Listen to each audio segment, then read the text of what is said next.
Oh, hello there, Group 4. I hope you guys are having a really great week. In case you are watching this and you're not in my group, this is the discussion post for Student Development Theory Group number 4, prompt number 1. Welcome to my apartment. I have a little bit of a structure for this, but I'm not 100% sure what I'm doing, so we'll figure it out as we go, okay? So this week for the reading, I came up with some discussion points, I guess, that I was going to throw out there to you guys, and then I'll explain them and do with that what you will, I guess. We're going off the 4 readings, so the book and the Owen reading, and there's one by Chickering and Reischer, and one by the Wolf Wendell and Rule. So I had like 3 questions from the collection of readings this time, and I don't know, I guess I'll just tell you what they are, and then I'll talk about them. Okay.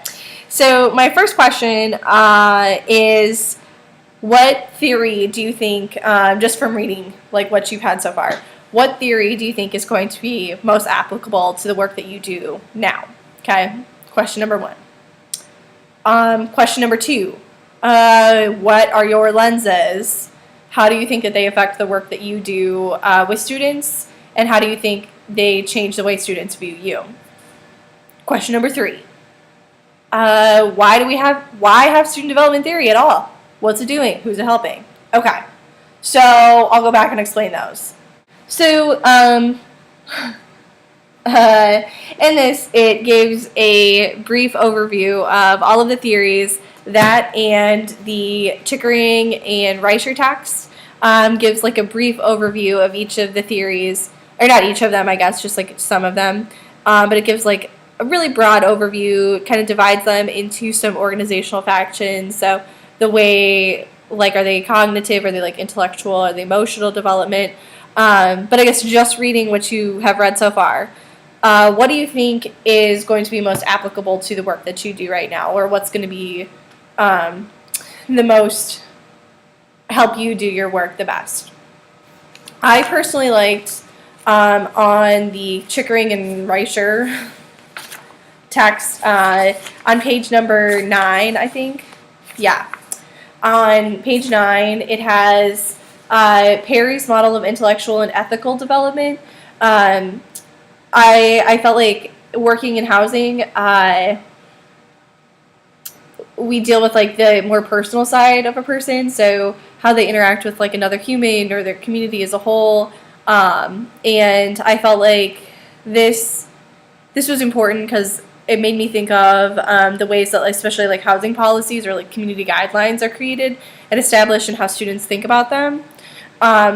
So just off the bat, I think that this is probably going to be like what I enjoy learning about the most.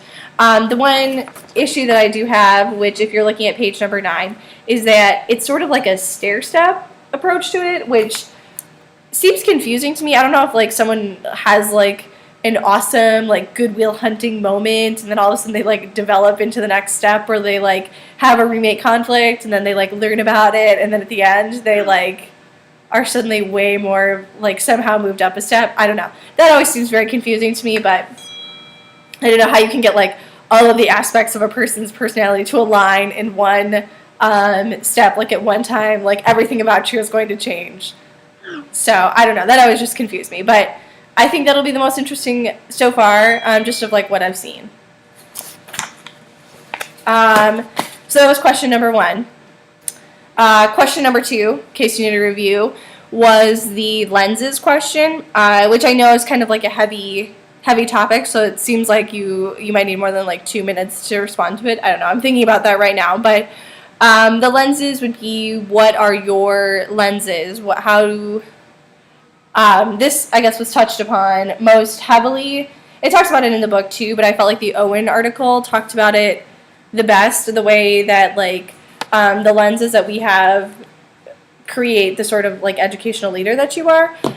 So The lenses, I guess, would affect both the way that you interact with students and the way that you carry out your interactions, and also the way that you are perceived by students and the way they think about you.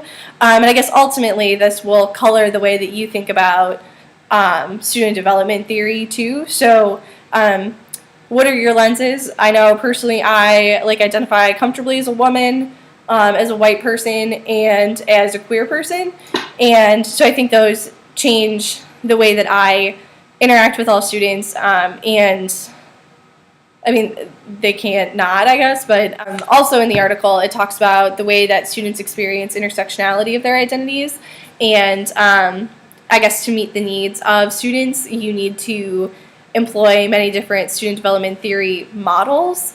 And so to me, I guess just thinking about it right now,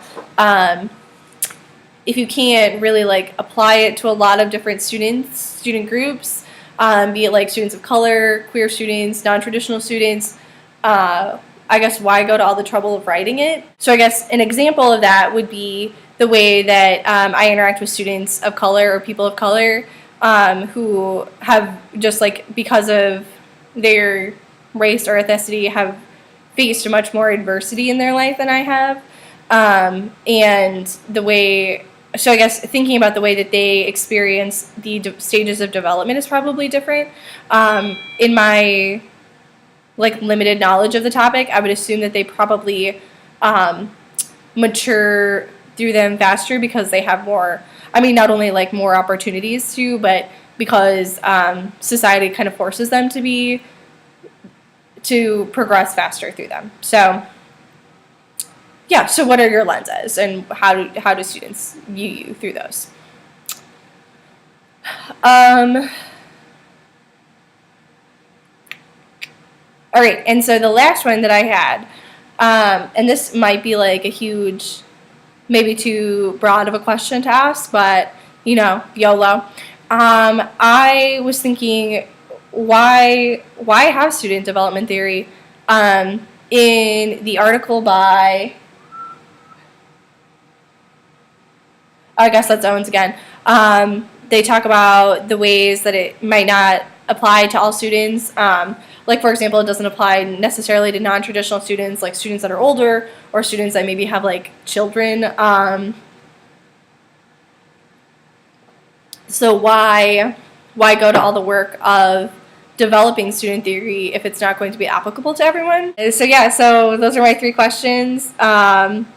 What's going to be most applicable to your work now, your lenses, and why develop student development theory. So yeah, have a great weekend, everyone.